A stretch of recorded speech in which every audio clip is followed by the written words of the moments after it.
There's a sound a dragon makes when it cries. Most people don't know that. Most people have never been close enough to a dragon, real dragon, not the holographic kind they sell at the xenotourism kiosks on Deck 7, to hear what it actually sounds like when one of them breaks down. Not roars, not fire, not that cinematic thunder screech you see in the old Earth movies they rerun on the colony feeds at midnight when nobody's watching. No. When a dragon cries, it sounds like a furnace going cold. Like something that was supposed to burn forever just stopping. I heard that sound for the first time on a Tuesday morning, or what passes for Tuesday morning on Harkin Station, which is to say it was 600 standard. The recycled air still smelled faintly of the night cycle scrubbers, and I was 3 sips into a cup of coffee that had no business calling itself coffee when the whole eastern maintenance bay went quiet.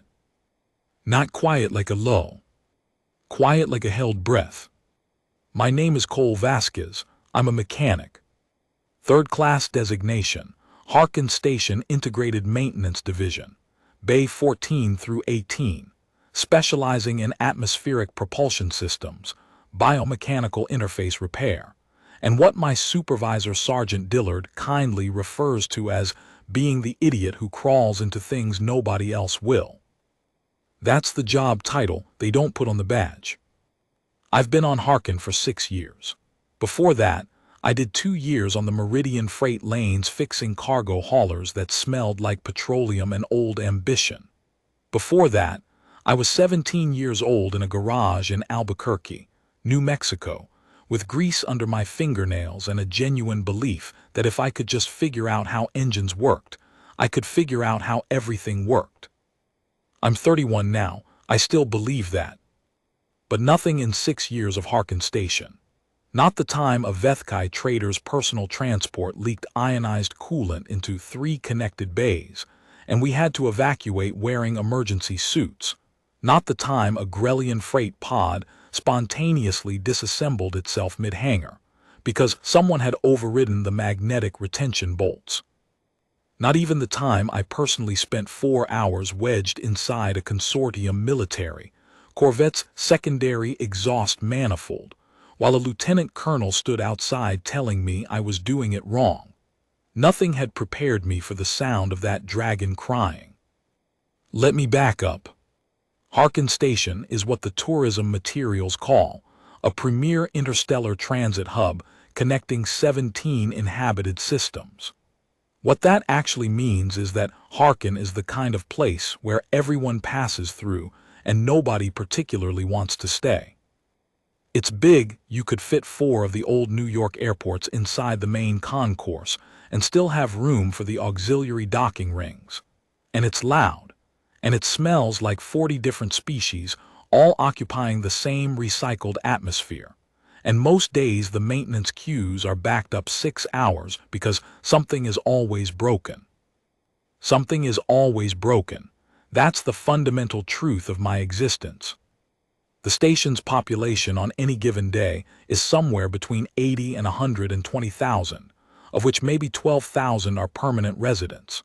The rest are travelers, traders, diplomats, military personnel from half a dozen species defense fleets, xenotourists who have paid too much money to feel cosmopolitan for a week, and a rotating cast of beings I can only describe as people the galaxy produces when it's not paying attention. 37 recognized species operate regularly through Harkin. The docking roster on a busy day reads like a xenobiology textbook written by someone who gave up trying to make sense of things and just started listing observations. And among those 37 species, somewhere in the middle of the list, filed under Class 7 biologically complex, atmospheric preference noted as hot and dry preferred, humid tolerated with complaint, are the Dravkeen. The dragons. Except dragon is our word for them. The Dravkeen word for themselves translates roughly as those who remember the first fire, which is either a religious concept or a biological fact or both, depending on which Dravkeen you ask and how patient you're feeling that day. They look like dragons, That's just the reality of it. When the first contact teams encountered Dravkin representatives and sent back footage, every human who watched it had the exact same reaction. That's a dragon. The scales, the wings, the general body architecture, large quadrupeds with elongated necks, articulated wing structures, the whole construction. They're not fire-breathing in the human mythology sense, but they do have internal combustion biology, a secondary metabolic system that processes certain atmospheric compounds into heat, light, and a short-range plasma-adjacent expulsion. Basically, yes, they breathe fire. The biology works differently, but the output is the same. The Dravkin as a species are complicated is the word I'd use. They're old, ancient in the way that makes you think about how recently humanity learned to write. They're proud in a specific way that isn't arrogance exactly, but is something close to it. More like they have a very precise understanding of where they fit in the order of things, and they expect that understanding to be shared. They have complex social hierarchies built around lineage, fire quality. Yes, the strength and character of their plasma breath is literally a status marker, and something that translates as worthiness, which is a concept that means different things in different contexts, but always seems to mean something important. They have strong opinions about belonging. They have even stronger opinions about rejection. And they have traditions that have been running for so long that when a Dravkin elder recites the full lineage oral history, it takes 3 days. All of that matters. Hold on to it. You'll need it. The morning of the Tuesday that changed things, at least for me, and at least for one small dragon, started the way most mornings start in Bay 16. I got in at 5:45, which is 15 minutes before my shift technically starts, because Dillard has a habit of assigning crisis repairs to whoever shows up first, and I have a competing habit of wanting to know what I'm walking into before I walk into it. I checked the overnight queue. There were 4 standard jobs, 2 consortium light cruiser landing gear inspections, a Vethkai cargo loader with a fuel injection fault, and a Grelian diplomatic shuttle that needed its secondary life support filters changed, because Grelian atmospheric requirements include a level of humidity that basically mildews everything over time, and one flagged anomaly that the night crew had logged as pending species-appropriate consultation. Pending species-appropriate consultation is the maintenance division's polite way of writing, "We have no idea what this is, and we're scared to touch it." I scrolled to the anomaly log. The entry read, Dravkin Juvenile, unregistered vessel class, arrived 312 standard via standard approach vector Gamma 7, requested docking bay assignment through automated systems, denied by port authority per standard unescorted juvenile protocol, re-requested manually through the emergency contact queue, denied again, has been sitting in docking ring 4 holding pattern for approximately 2 hours and 40 minutes. Vessel's automated courtesy hail broadcast has been running on repeat since arrival. Night supervisor attempted contact via standard diplomatic channel, no response from occupant. Atmospheric readings from vessel indicate normal, hot, dry. No distress beacon active. Status, unclear. I read that twice.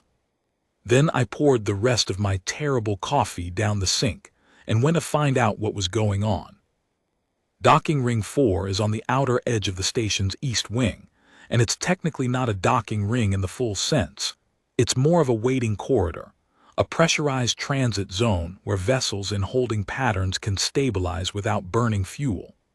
The outer wall is mostly transparent alloy, which gives you a view of whatever's sitting in the adjacent vacuum, and what I saw when I got there stopped me in the corridor for a long moment. The vessel was small, smaller than I expected from the log, which hadn't mentioned size, but Dravkin had made me mentally picture something large.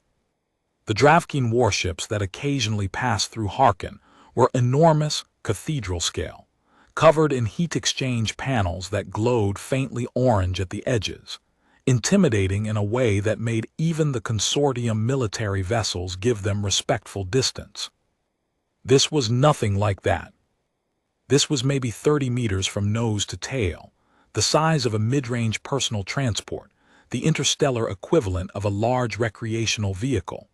The hull was organic composite in that way Dravkin vessels always are, grown rather than built, scaled in appearance, the surface shifting in color from deep amber to muted bronze in the exterior lighting. The wing stabilizers were folded close to the body. The navigation lights were on, steady and calm. And the vessel was just waiting. No erratic movement, no aggressive posturing, no distress beacon like the log said.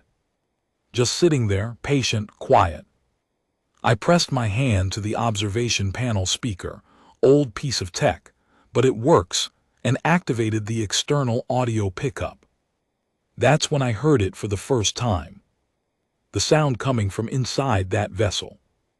Not the automated courtesy hail, which was running on a loop on the radio frequency and which I could hear as a thin, formal Dravkin greeting broadcast. No, through the audio pickup, which was sensitive enough to catch vibrations through the hull at close range, there was something else.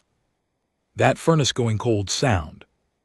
Low, deep, not quite a vibration you hear, more one you feel in your sternum. Like something enormous was very quietly coming apart inside. I stood there for a second and I thought about the overnight log, 2 hours and 40 minutes in a holding pattern, requested docking twice, denied twice. Nobody had gone out to actually look. I went back to Bay 16, signed out an EVA shuttle, the small kind, the ones we use for hull inspection, and went to go say hello. The protocol for approaching an unregistered vessel in a holding pattern is long. There are forms. There are comm checks. There are 17 different boxes on the digital manifest that technically need to be completed before you engage close approach. I know this because I've read them. I've also worked on Harkin for 6 years, and I know which of those boxes actually matter and which of them are institutional memory from some incident in 2289 that nobody working here was alive for. I did the comm check. I filed the approach notification with the duty officer, a Vethkai named Pris who I genuinely like, who looked at my request with 3 of her 4 eyes and said, flatly, Cole, that is a juvenile Dravkin vessel. The Port Authority has denied that vessel twice. I know, I said. The Dravkin Consortium representative's office has not been notified. Protocol states. Pris, something is wrong with whoever is in that ship. I can hear it from the observation deck. I'm not docking them without authorization. I'm just going to go look. She looked at me with the remaining eye. You understand I'm noting this in the log. Note it.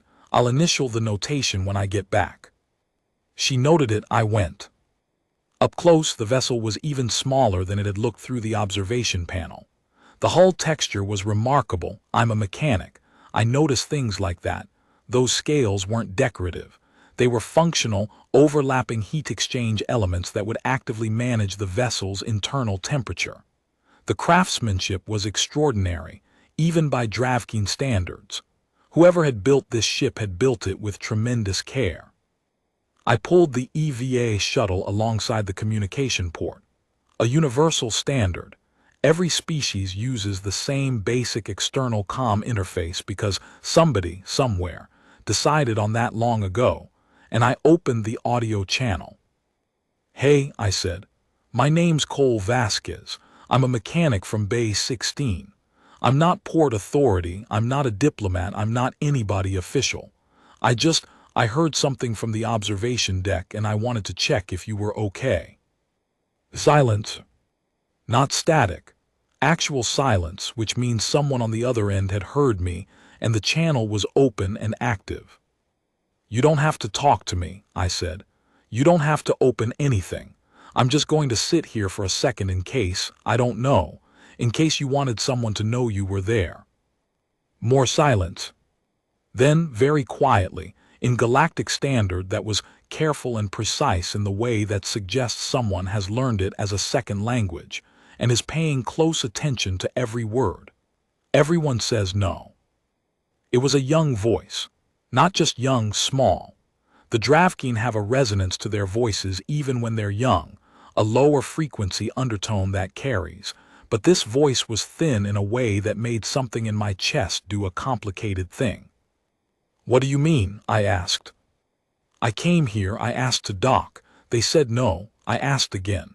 They said no again. I have been waiting because I did not know what else to do." I looked at the hull of that little ship.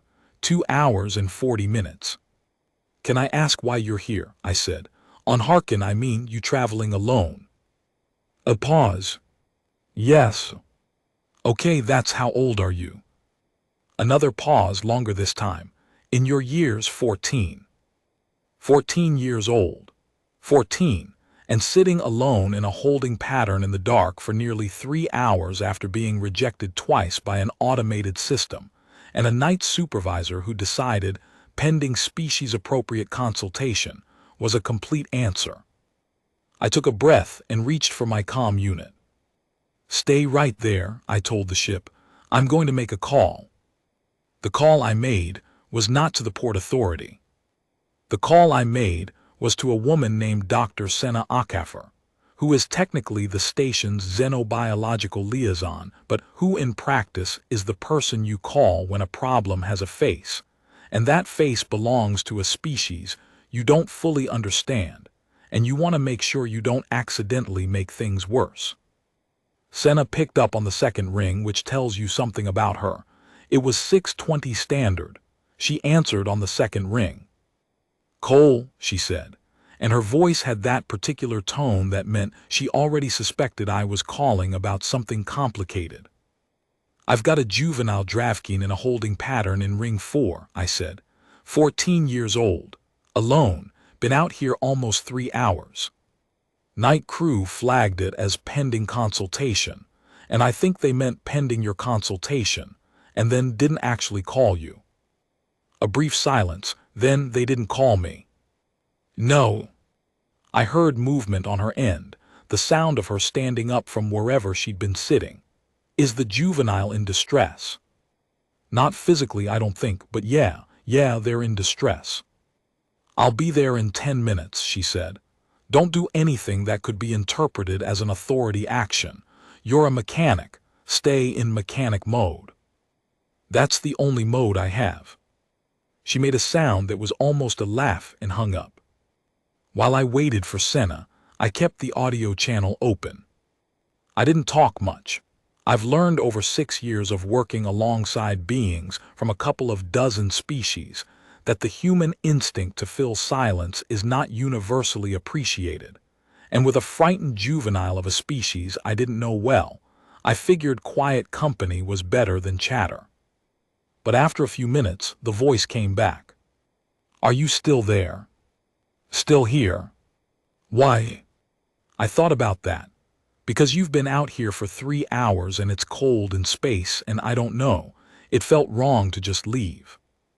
A long pause, then, "My name is Scale." "Cole," I said. "Nice to meet you, Scale." "Cole," they repeated carefully, like they were making sure they had it right. Why does everyone say no? And something about the way they asked it. Not angry, not defiant, just genuinely confused, like the concept of being rejected was something they were encountering for the first time and couldn't understand the logic of hit me in a way I wasn't quite prepared for. "I don't know yet," I said honestly, "but I'm trying to find out." Senna arrived 9 minutes later. She's tall, mid-50s, gray starting to come through in her hair, with the particular kind of calm that people develop when they've spent 20-plus years being the translator between species who don't understand each other and disasters that almost happened. She pulled up next to my EVA shuttle, looked at the little bronze-scaled ship, and I watched something move through her expression. "How long?" she said quietly. "Almost 3 hours now." She exhaled slowly. "All right, Cole, I want you to listen to what I'm about to say because I don't want you to misunderstand the situation." "Okay." "Dravkin society has a concept called Kiefschen," she said. "It translates imperfectly as the quality of being welcomed, of being received. The Dravkin believe deeply that rejection, being turned away, is not simply an inconvenience. For them it carries a specific weight. A young Dravkin who is repeatedly rejected, particularly by strangers or authorities, reads that as a statement about their worthiness, their right to exist in a space. I stared at the ship. So when the port authority denied them twice, they weren't just following protocol, Senna said quietly. From Scale's perspective, they were being told they didn't belong here, that they had no right to be here, and every minute they've been sitting out here since then has been compounding. The furnace going cold sound. I understood it differently now. What do we do? I asked. Senna thought for a moment. Then she said, we step forward. I won't recount the next hour in detail, because some of it was procedural. Senna navigating the port authority's justification for the denials, which turned out to be a combination of an outdated protocol that required adult escort for all Dravkin under 22, and a night supervisor who'd applied it without thinking and hadn't bothered to find out if there were exceptions. But I'll say this. Senna is very good at her job, and when she decides something needs to happen, she is a remarkably effective force of nature about making it happen.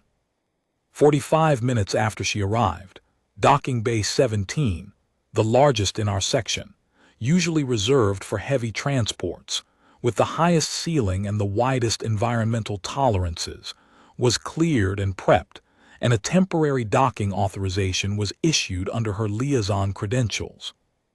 I went back to the comm. Scale, I said, we've got a bay for you, bay 17, east wing. I'm going to guide you in. A very long silence. Then they said yes. Yeah, I said, they said yes. Another silence, and I thought I heard that deep low sound again, but differently, not the going cold sound. Something else, something warmer. Okay, said Scale, very quietly. Okay. Guiding a Dravkin vessel into a docking bay is not something they covered in my mechanic certification program at Harkin. Partly because it had never come up before, and partly because the guidance systems for Dravkin vessels are organic computer hybrid systems that interface differently from anything in the standard maintenance manual. What I knew was this: the little ship moved beautifully. Whatever its pilot was going through emotionally, they flew well. Precise adjustments, smooth deceleration, the wing stabilizers deploying with a kind of graceful certainty that you can't fake, that comes from practice, from knowing your vessel. The ship settled into bay 17 with a hiss of equalizing pressure and a soft sound like something being exhaled. Senna and I stood at the bay entrance and waited. The hatch, organic composite, sealed with what looked like an interlocking scale pattern that opened from the inside, took a few minutes. And then it opened, and a ramp extended, and at the top of that ramp stood Scale. I don't have a great reference point for Dravkin juveniles, so I can only tell you what I saw. A dragon about the size of a large horse, scales in that deep amber bronze color scheme, with secondary scale ridges still not fully developed. They'd told me 14 years, and looking at Scale, I could believe they were telling the truth.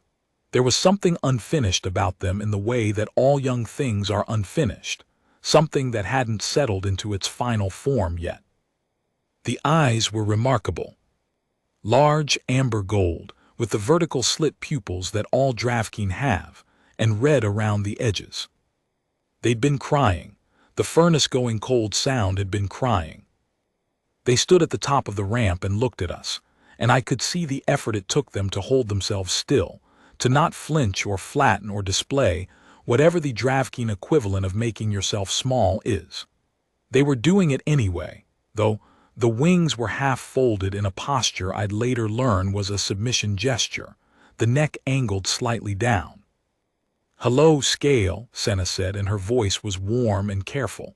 My name is Senna. I'm the xenobiological liaison for Harkin Station. You're welcome here. Scale's wings twitched, just once. You're welcome here, Senna repeated, and I realized, hearing her say it twice, that those specific words probably meant something I didn't fully understand yet. "Thank you," Scale said, in that careful galactic standard. And then, very quietly, so quiet I almost didn't hear it, "No one has said that to me for a very long time." We walked them inside. The environmental systems in Bay 17 had been pre-adjusted. Senna had thought of that, had submitted the adjustment request along with the docking authorization, which is the kind of thing that tells you she's been doing her job for a long time. The temperature in the bay was climbing toward the Dravkeen preference range, hot and dry, and I could feel it on my skin as we moved deeper into the space. There's a small meeting area off the main bay, a place where repair consultations happen, with a long table and several bench-style seats calibrated for various body types, including large ones. We settled there, which meant Senna and I sat across a table from a juvenile dragon who was trying very hard to hold themselves together, and doing a reasonable but not entirely convincing job of it. Senna led. "She's better at this than I am, and I know it, so I did what I'm good at. I sat there, I listened, and I watched for things. Here's what I learned over the next 2 hours." Scale was 14 years old. Their full name, the version in Dravkeen, which I won't attempt to transliterate, was a lineage name that meant something like third fire of the Verkshan line, which in Dravkeen society was a significant name. Their parent, singular, Dravkeen family structures are complex, was a figure of some importance in Dravkeen diplomatic circles, which is how Scale had been granted access to the personal transport vessel they'd arrived in. Had been granted access to, past tense. The story came out slowly, in pieces, like something Scale had been carrying for a while and was letting down carefully, testing the weight of it against the surface before committing. 6 months ago, Scale's parent had been appointed to a long-term diplomatic posting in a system at the far edge of Dravkeen territorial space. The posting was 3 years minimum. Scale had been expected to remain with, and here is where the Dravkeen family structure gets complicated, an elder relative, a senior member of the lineage, who was responsible for Scale's continued education and social development.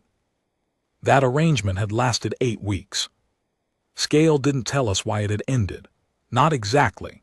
They used careful language about incompatibility and the expectations of the Verkshan line and fire quality assessments. Senna nodded along in a way that told me she understood more of the subtext than I did. What I understood was this. Something about Scale had been assessed as insufficient, and that had ended the arrangement, and Scale had been trying to find a place to belong ever since. "There are 6 stations in my parents' diplomatic circuit," Scale said. "I thought if I could reach one, if I could dock, if someone would let me stay while I figured out how to send a message that would reach my parents' posting." "Why hearken?" Senna asked. Scale looked at the table surface. I had heard that humans, a pause. I had heard that humans did not always follow the old assessments, that your kind judged differently. Senna and I looked at each other. "When you say the old assessments," Senna said carefully, "what were you assessed on, Scale?" "At your lineage elder's house." Scale was quiet for a long moment. "My fire," they said finally. We took a break at that point because Scale needed water, Dravkeen drink water, even though their internal biology runs hot. They need hydration for the metabolic processes. And I went to the bay's small utility station to find something appropriate. While I was there, Senna followed me on the pretext of getting something, and what she actually did was stand next to me and speak quietly and quickly. "Fire quality," she said. "For the Dravkeen, it's the most fundamental expression of lineage vitality. The plasma breath isn't just a weapon or a tool. Think of it as something between a genetic marker and a character assessment. The color, the temperature, the sustained duration. A Dravkeen's fire reflects their status, their health, their potential. A juvenile who doesn't demonstrate appropriate fire quality is considered insufficient," I said, using Scale's word. "Deficient, unworthy of the lineage investment," She looked at me directly. Cole, I think Scale's fire may not have measured up to their lineage elders' expectations, which in Dravkin society means it's not just a personal failing. It's a statement about the whole line. An elder who keeps a fire-deficient juvenile is seen as endorsing the deficiency. I looked back toward the meeting room where Scale sat waiting. So they got rejected, I said. By their own family. And then by the port authority twice, because of a protocol that nobody bothered to explain. She paused. And now they're here, asking a human station to let them in because they'd heard we might be different. Are we? I asked. Senna smiled a little sadly. That, she said, is apparently what we're finding out. I brought back water, and on instinct, a tin of the dried protein crackers I keep in the utility station for long repair shifts, which was obviously not appropriate Dravkin food, and which Scale politely declined, but which seemed to be appreciated as a gesture. Senna continued the conversation gently. Scale, she said, can I ask what happened with your fire? You don't have to tell me. But if you want to talk about it, we'll listen. Another of those long pauses that I was starting to understand were Scale's way of deciding how much to trust. My fire is green, Scale said finally. Senna was quiet. I didn't know what that meant, so I waited. The Verkshan line produces gold fire, Scale continued. For 7 generations, my parents' fire is gold. My parents' parents' fire was gold. When I first produced my fire at age 11, which is considered normal, it was green. They said the color flatly, like they were reciting a fact that had been repeated to them many times. Like they'd been told the color of their fire so often it had lost the quality of a word and become the quality of a sentence. My lineage elder said that green fire indicated a deviation in the line, that I was a pause, not a true Verkshan. I looked at Senna. My parent disagrees, Scale said, and there was something different in their voice when they spoke about their parent, something that had warmth underneath the careful flatness. My parent says green fire is rare, not deviant, that historically, among the very ancient lineages, green fire, they stopped. What does green fire mean historically? Senna asked. My parent says it indicates a line returning to the original fire, the first fire. Scale looked at the table again. But my lineage elder has more authority than my parent in lineage matters. And so my parent went to their posting, and I went to my elder, and my elder said I should stay in the secondary quarters until my fire could be properly assessed, and then after 8 weeks they told me I should leave. The room was very quiet. So you took the transport ship, Senna said. My parent gave me authorization codes before the posting, for emergencies. Scale's jaw set just slightly. I believe this qualifies. Despite everything, I almost smiled at that. Here's the part where I should tell you about the next development, which arrived at approximately 900 standard in the form of a delegation from the Dravkin diplomatic office on Harkin. They'd been notified.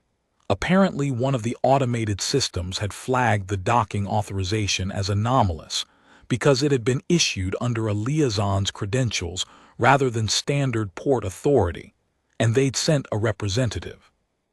The representative's name was Subconsul Vethron, and Subconsul Vethron was the kind of official who communicates status primarily through posture. They were older than Scale by many decades, their scales deep bronze red, their fire quality visible in the way their breath steamed slightly even in the warm bay air. They arrived at Bay 17 with 2 staff members who stood slightly behind them and didn't speak, which is exactly as intimidating as it sounds.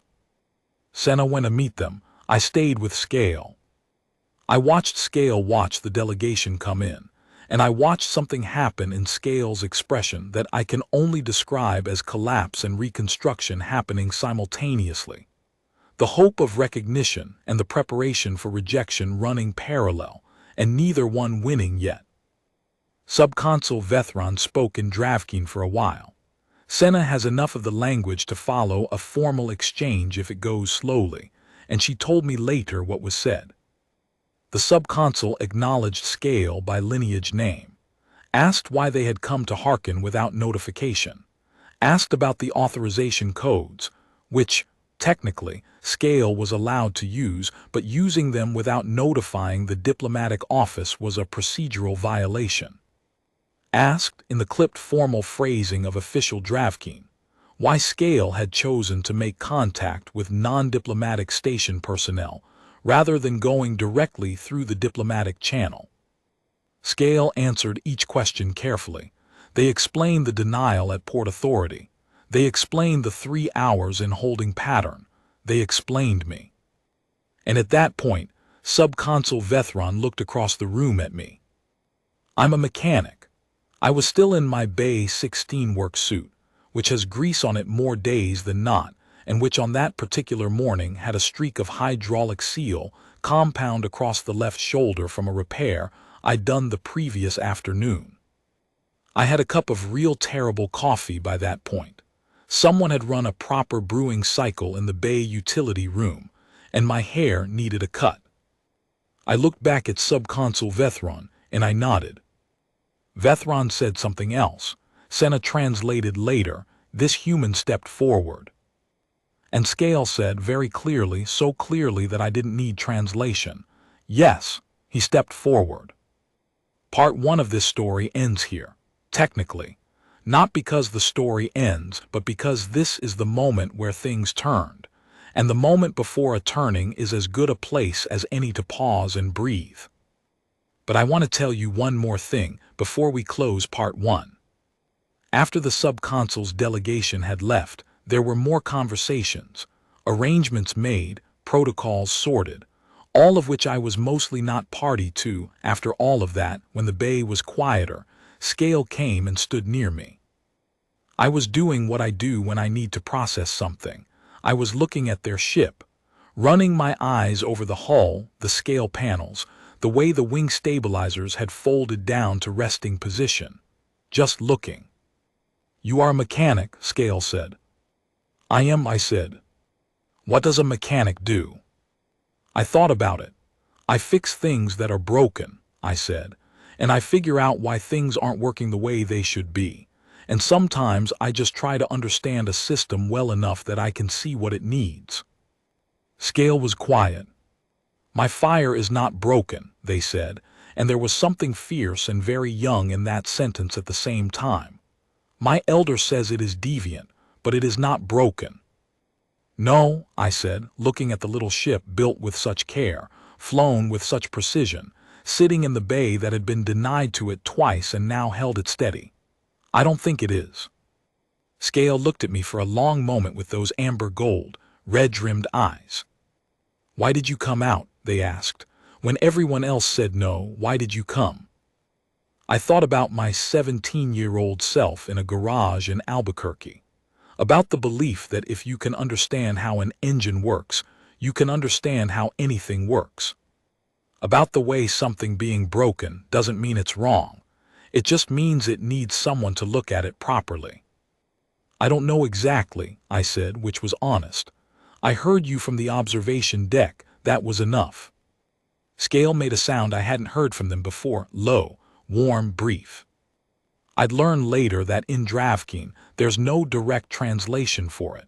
The closest Senna could get was the acknowledgement of being seen. Here's what nobody tells you about the aftermath of doing a thing. You do the thing, you go out in an EVA shuttle, you open a comm channel, you say, "Hey, are you okay?" to a frightened juvenile dragon in the dark. And in the moment it feels simple because you're not thinking, you're just responding. The way you respond to a warning light or an unusual sound in an engine. Something needs attention. You give it attention. And then the thing is done. The moment passes. The next morning arrives and you go back to Bay 16, and there are landing gear inspections scheduled and life continues. And somewhere in the continued life, you realize that something has changed.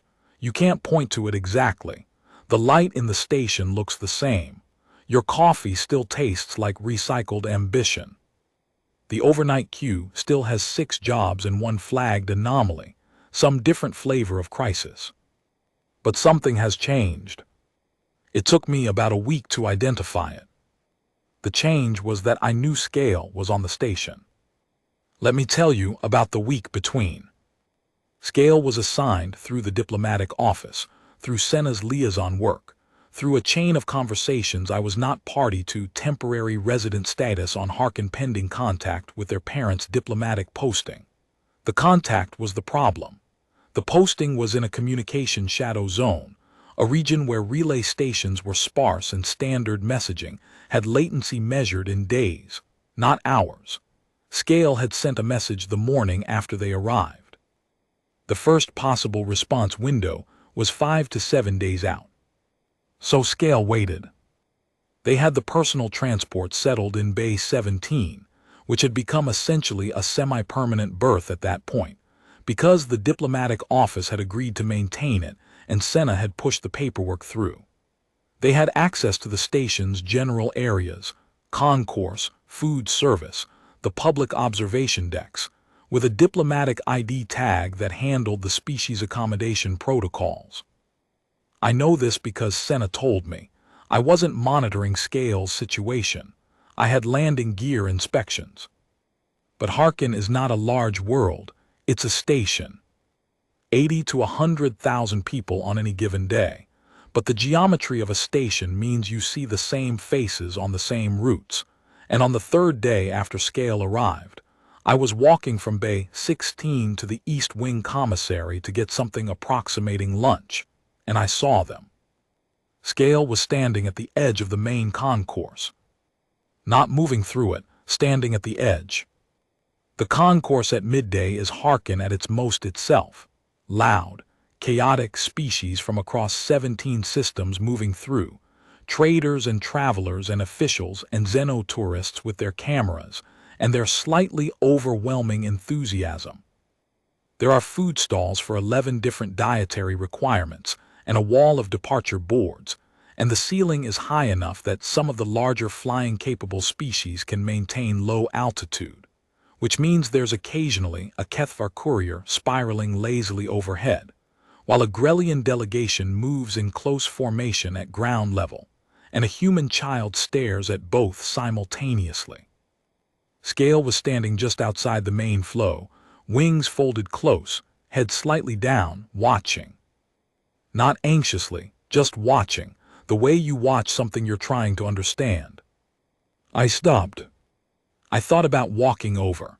I thought about whether it was appropriate, or wanted, or something that would help versus something that would be its own kind of intrusion. I thought about what Senna had said. They'd come here because they'd heard humans judged differently. I thought about what Scale had said. Why does everyone say no? Then I thought, the answer to most things I've encountered in 6 years of repair work is, when in doubt, show up. I walked over. Hey, I said.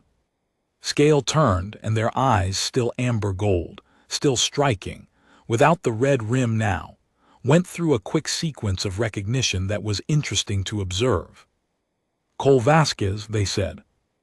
Just Cole is fine, I said. How are you doing? A pause, not the long calculating pause from the ship. This one was shorter, more direct. I am watching, they said. I can see that. Watching what? They were quiet for a moment and then they said, how everyone moves around each other. On my parents' ship, before the posting, there were protocols. Everyone knew their place. The movement was ordered. A gesture of their wing, not large, more of a ripple than an extension. Here it is not ordered, but everyone moves without collision. I looked at the concourse. They were right, actually. Midday in the main concourse should be chaos, but it wasn't, not really. It was a complex, constantly adjusting system with no central authority.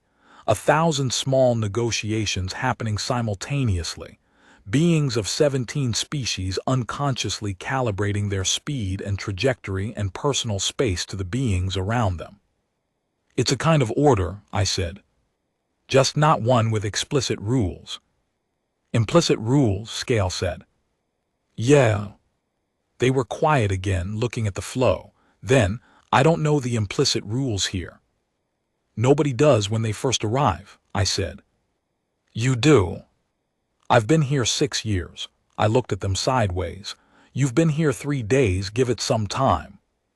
Scale made a sound, not the specific sound from the first day, something else, something that I'd learn later might correspond to a slightly rueful acknowledgement.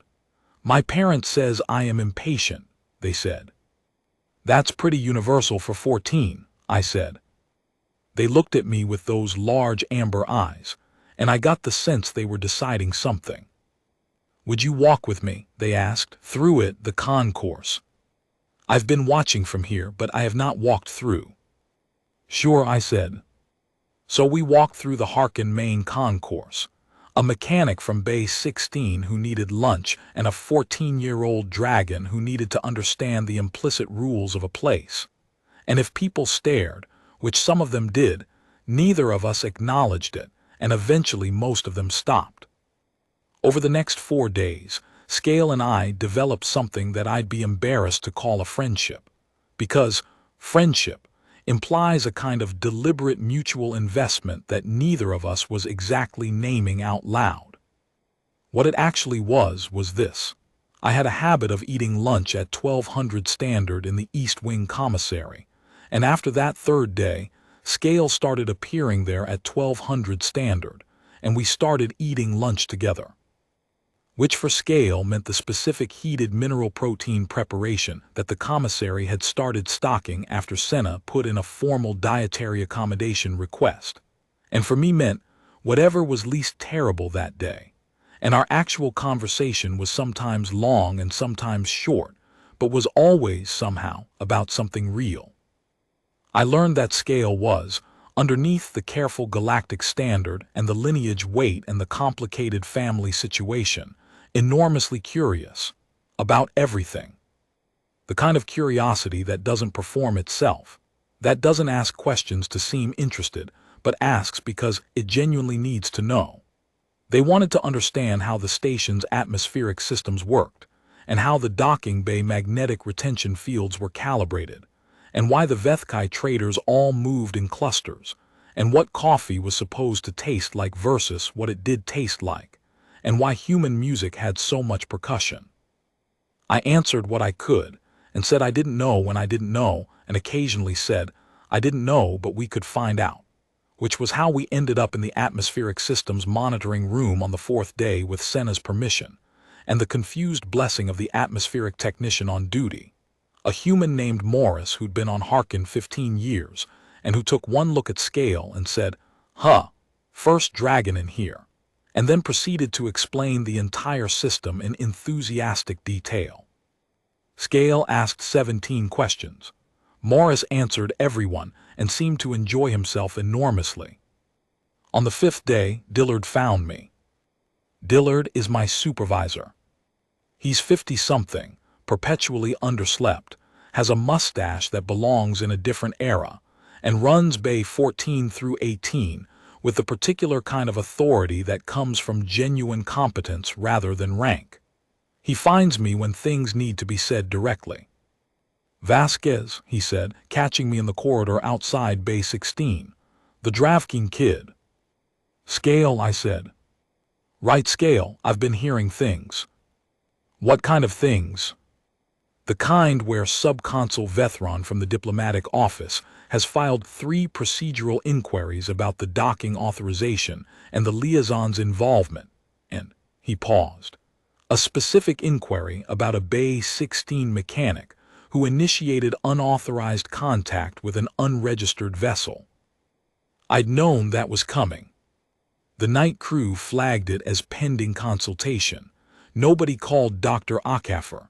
I called her myself and went to look. "I know what you did," Dillard said. "I read the log. I initialed the note Priss made about it." He looked at me. "I'm not disciplining you, Cole.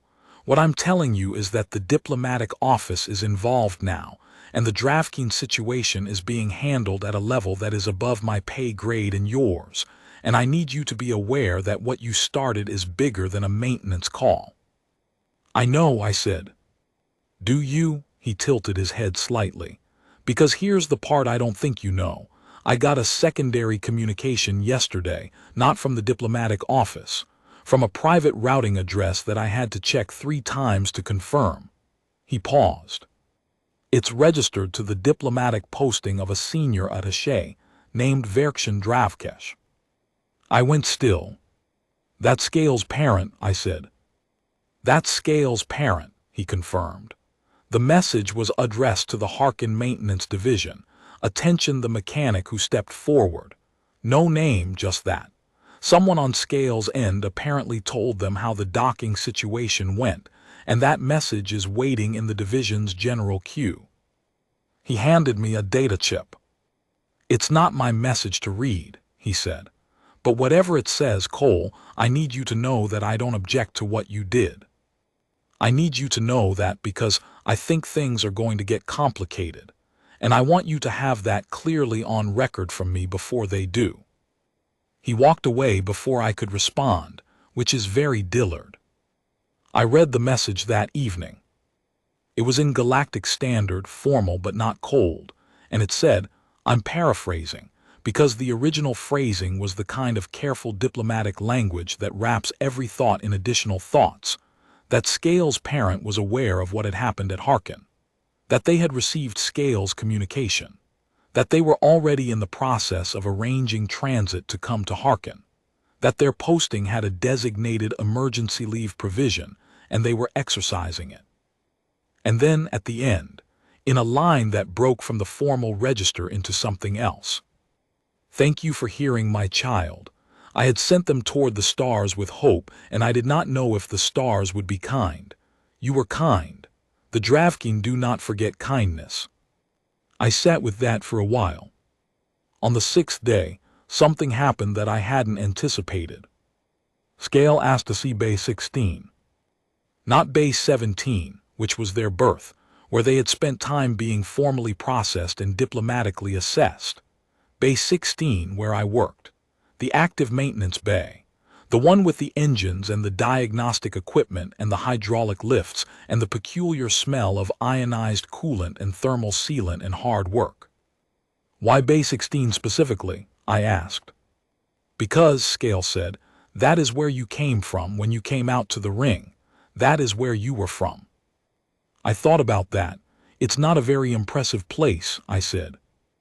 I don't know what impresses you, Scale said, with a directness that I was learning was just how they communicated. I want to see where you work. I got them a visitor badge, the kind that handles species accommodation logging, and took them in. Bay 16 at 900 standard is its full self. There were 3 vessels in active repair that morning. A consortium medium transport with a primary fuel injector issue, a Vethkai personal shuttle with what had presented as a navigation malfunction and turned out to be a loose coupling in the secondary sensor array, and an Earth-registered cargo hauler, human-built, an old Meridian class, probably 20 years old, that had come in with a structural stress fracture in the secondary thruster housing. Harkin has a strict height clearance in Bay 16, which means it was fine for Scale, but it was the closest to snug they'd been since arriving, and I watched them adjust. Wings very tightly folded, movement careful, and navigate the space without any apparent difficulty. My team noticed them, of course they did. 3 humans and 2 Vethkai and 1 very quiet Grellian named Deep, who works propulsion systems with a precision that I have never seen matched. They all noticed the juvenile Dravkin walking through their bay, and to their credit, the main response was professional curiosity rather than anything else. Maris, one of my human colleagues, actually said morning to Scale, which Scale returned with formal gravity, which made Maris grin. I showed Scale the Meridian-class cargo hauler. It was the most interesting repair of the morning for what I was about to do. The structural stress fracture required a specific diagnostic approach where you pressurize the thruster housing and monitor the resonance patterns to locate the fracture precisely before you cut anything open.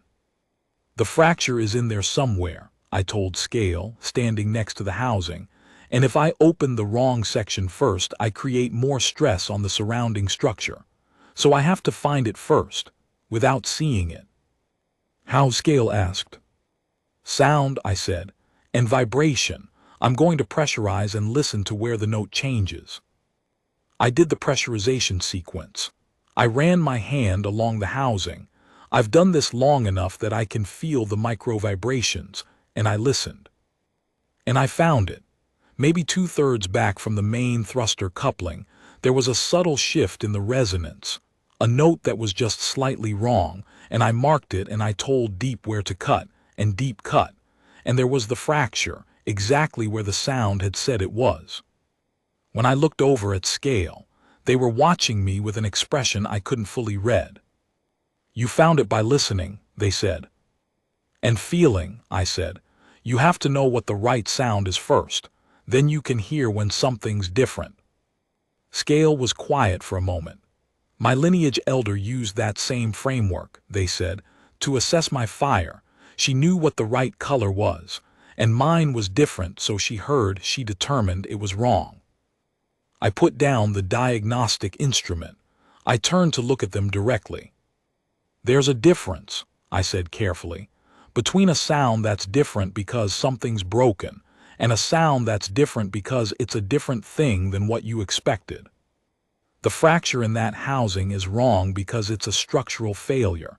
It's working against what the housing is supposed to do. I paused. Is your fire working against what you're supposed to do? Scale stared at me. No, they said slowly.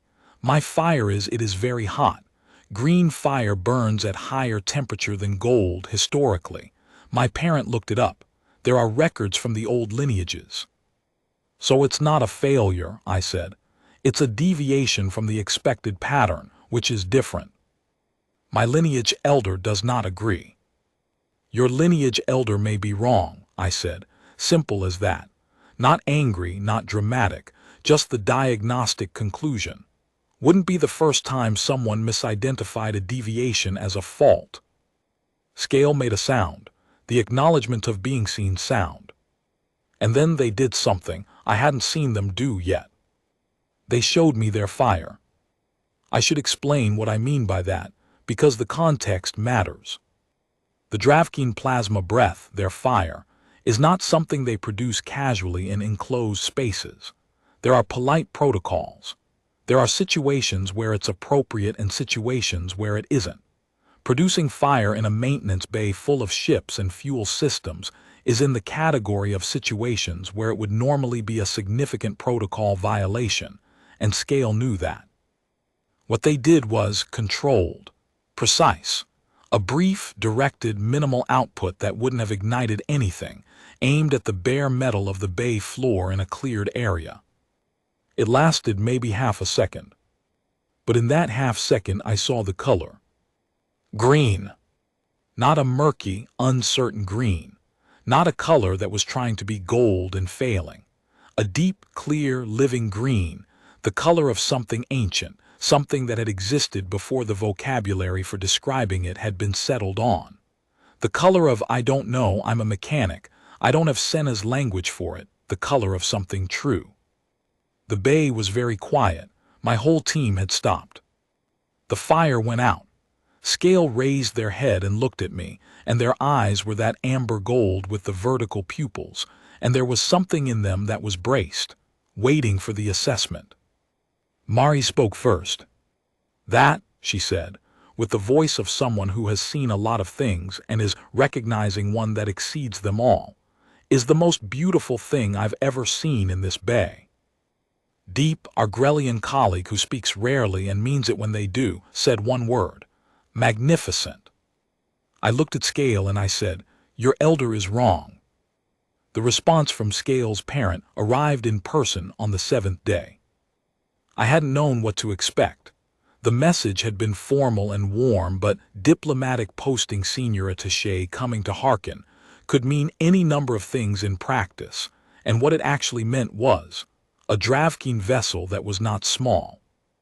A Dravkin vessel that was, in fact, sized for the larger of Harkin's docking facilities, and which settled into the approach vector with the smooth authority of a ship that knew it had the right of way and knew you knew it too. Senna was at the docking bay. The sub-console was there. I was not. I was in Bay 16 where I was supposed to be, attending to the morning's repair queue. Scale was at Bay 17, where their own little transport was still berthed. I heard about what happened from Senna afterward. She told me Scale's parent, whose name in full was the diplomatic mouthful of a Dravkin lineage title, but who Senna had simply started calling Verk, had disembarked from their vessel and moved through the formal diplomatic greeting with the sub-consul with the particular economy of motion of someone who is being polite and efficient because there is something more important waiting. And then they had gone to Bay 17. And Senna had followed at a discreet distance. What she witnessed, she said, was not something she felt right describing in detail, because some things that happen between a parent and a child who has been separated and frightened and is now found, those things are theirs. But she told me there was a sound she heard from outside the bay, deep and resonant and warm, and the sound from inside the bay in response was thinner but growing, and the two sounds found each other, and the result was something that shook the floor slightly under her feet. She said she stood in the corridor for a while after that, just listening to the sounds. I understand. I would have too. I didn't expect to meet Verk. I hadn't been part of the official welcome. I wasn't in the diplomatic chain. I wasn't anything except a mechanic who'd gone out in an EVA shuttle on a Tuesday morning because something needed attention.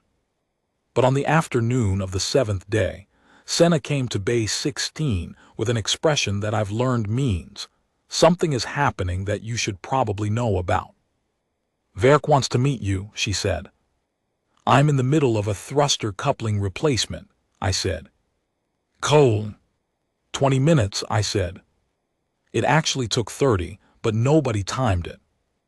Bay 17, when I arrived, had a different atmosphere than the morning Scale had docked, warmer, obviously, the environmental systems running hot for 2 Dravkin now, but also somehow more settled, like the space had found its appropriate occupants.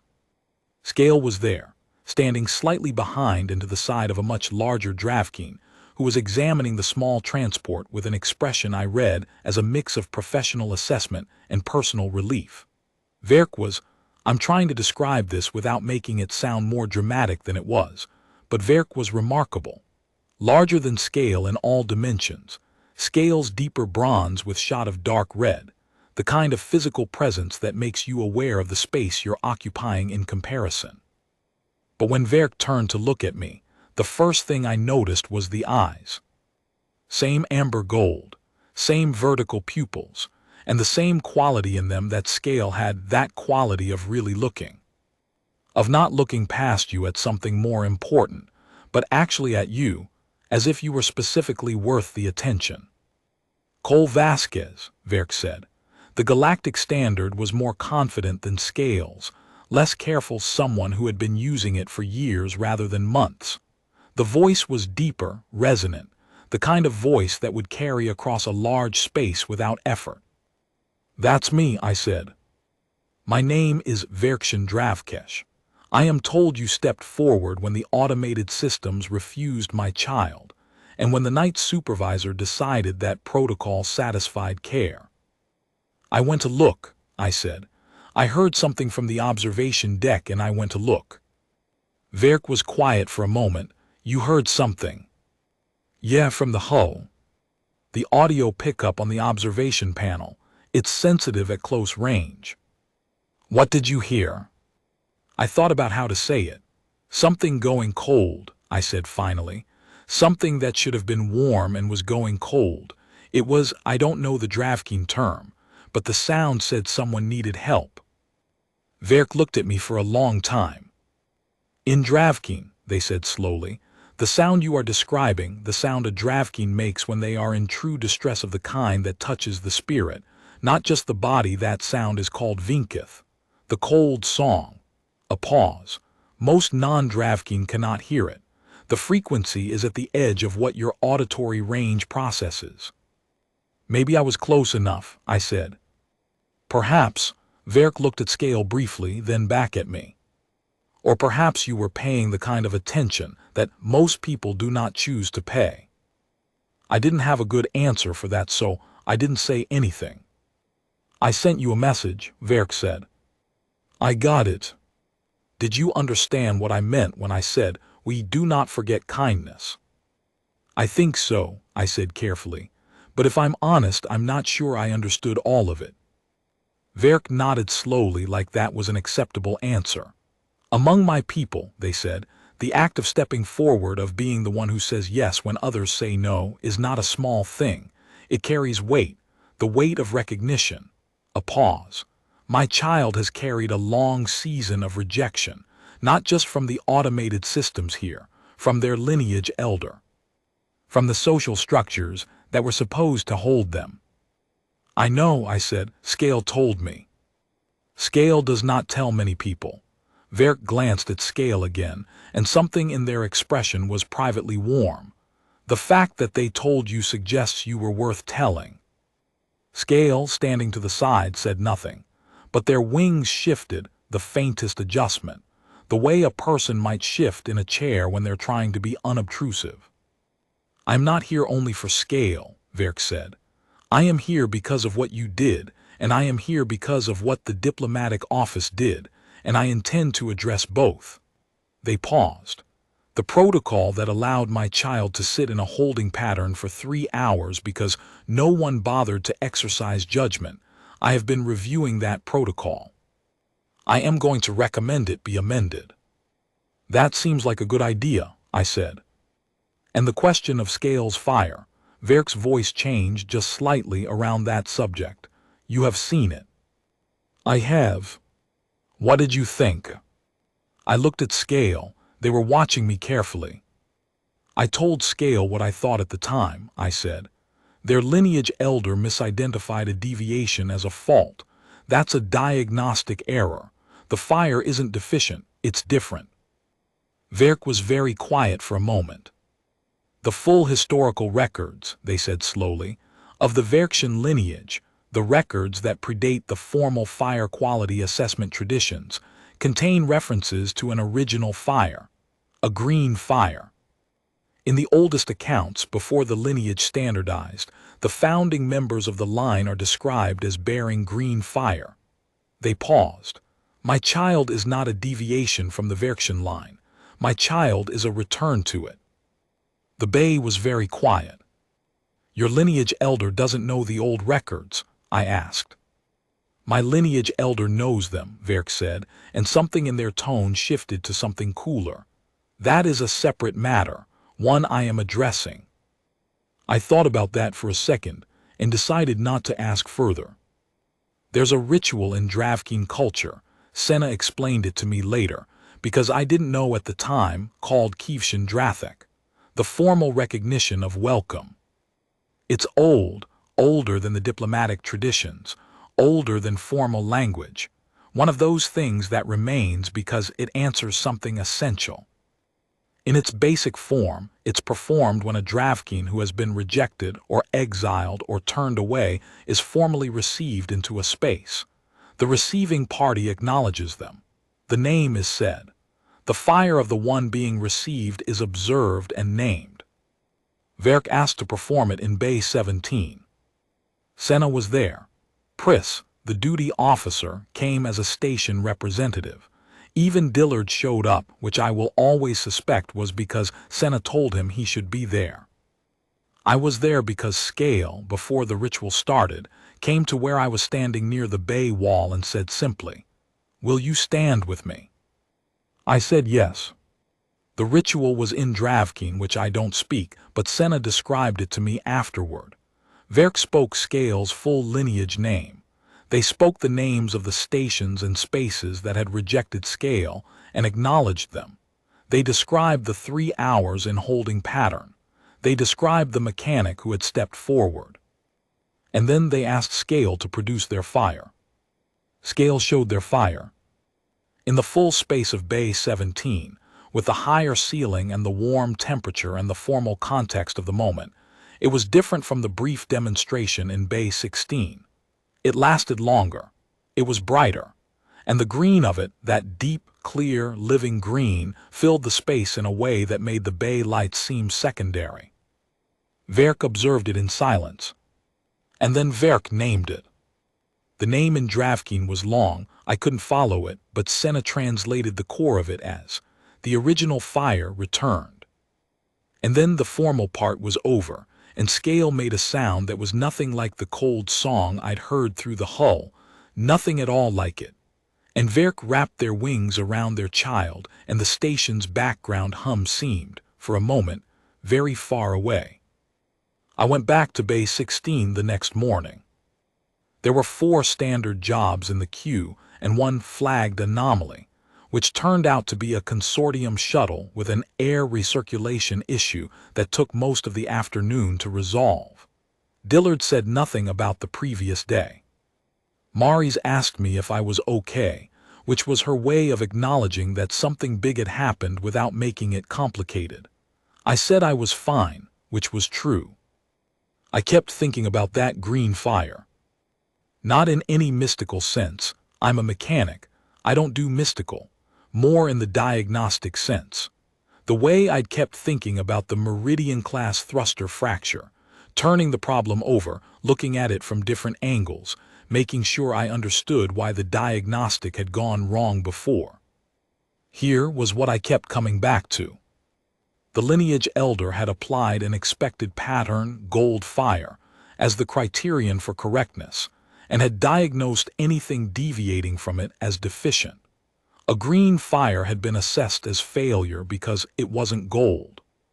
But the assessment framework hadn't included the possibility that the deviation pointed towards something different rather than something broken.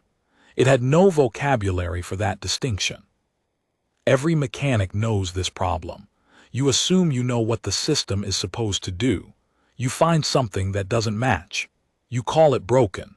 And then it turns out the system was doing something you hadn't expected, something your framework didn't have room for, and the thing you called broken was actually fine. It was your framework that needed updating. The error isn't in the system. The error is in the assessment. I thought about 14 years old and 3 hours in a holding pattern, and a sound coming through a hull that most people couldn't hear. I thought about the old records that predated the formal assessment traditions, and a lineage elder who knew those records and diagnosed against them anyway. I don't know enough about Dravkin politics to know what that means exactly.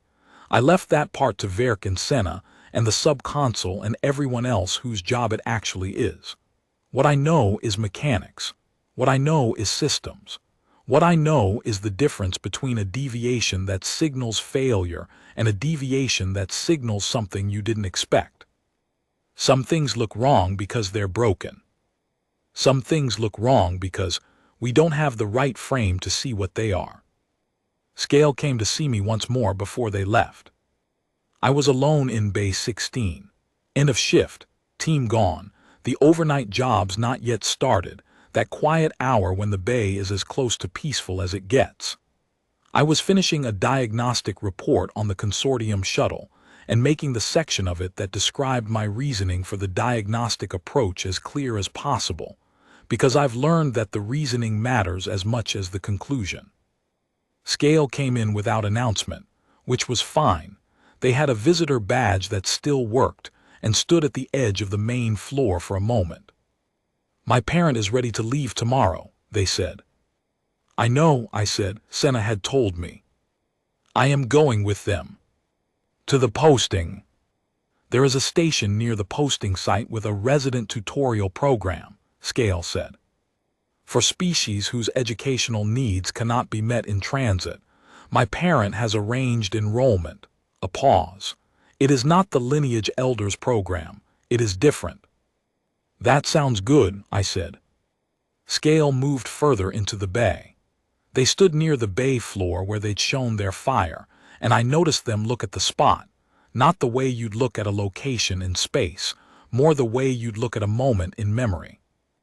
You said something, they said. When we were looking at the Meridian hauler, About the difference between a sound that is different because something is broken and a sound that is different because it is different. I remember, I said. I have been thinking about that. They looked at me directly.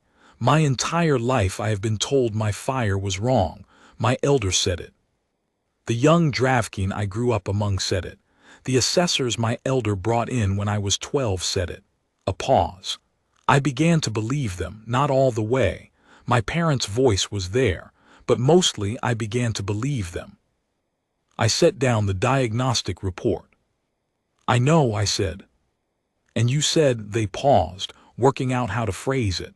You said the error was not in my fire. The error was in the framework that assessed it. Yeah. How did you know that? Scale asked. You had not seen my fire at that point. You had only heard what I told you. How did you know the fault was in the framework and not in me? I thought about that carefully. I didn't know for certain, I said honestly. But I've been a mechanic for a long time, and the cases where the system is actually broken are less common than the cases where the diagnostic framework is wrong. Most things that look broken aren't. They're just different from what was expected. I paused. And the way you talked about it, the way you said my fire is not broken, you said that yourself. Before I said anything, I could hear that you knew. You knew before you could prove it. Scale was quiet. That is something my parents says, they said, that the Dravkin have always known their own fire. Sounds right to me, I said. Another pause. Cole Vasquez, Scale said, why did you become a mechanic? I thought about Albuquerque, 17 years old. A garage and grease and the fundamental conviction that if you can understand a system, you can understand anything. I wanted to understand how things worked, I said, not just fix them, understand them. And does understanding things bring you satisfaction? More than anything else I've found, I said. Scale looked at me for a long moment with those remarkable eyes. My fire is hot, they said, hotter than gold. The records say the original fire burned hotter than the line has burned in generations. I have always known it was hot. I could feel it. They told me it was deficient and I tried to believe them, but I could feel the heat of it and I thought they stopped. I thought, how can something so strong be deficient? It does not make sense. It doesn't, I said. You are the first person outside my parent who agreed with me. I'm a mechanic, I said. I go by what the system tells me, and your system was telling me it was fine. Scale made the acknowledgement of being seen sound. And then they said something in Dravkin that I didn't understand, and I must have looked it because they translated it. There is a Dravkin phrase, they said, one who walks toward the cold song. It means someone who, when others walk away from a sound of distress, walks toward it. A pause. My parent says it is one of the older phrases. From before the formal codes, it describes a quality they consider essential, a necessary quality in a good world. I looked at them. I didn't know what the sound was, I said. You heard it anyway, Scale said. And you walked toward it. The bay was quiet. That's what the job is, I said finally. Hear the thing, walk toward it, figure out what it needs. Scale extended one wing briefly, fully. The way I'd learn later was a formal gesture of acknowledgement in Dravkin. A bow translated into wingspan, and then folded it back. Then you are very good at your job, they said.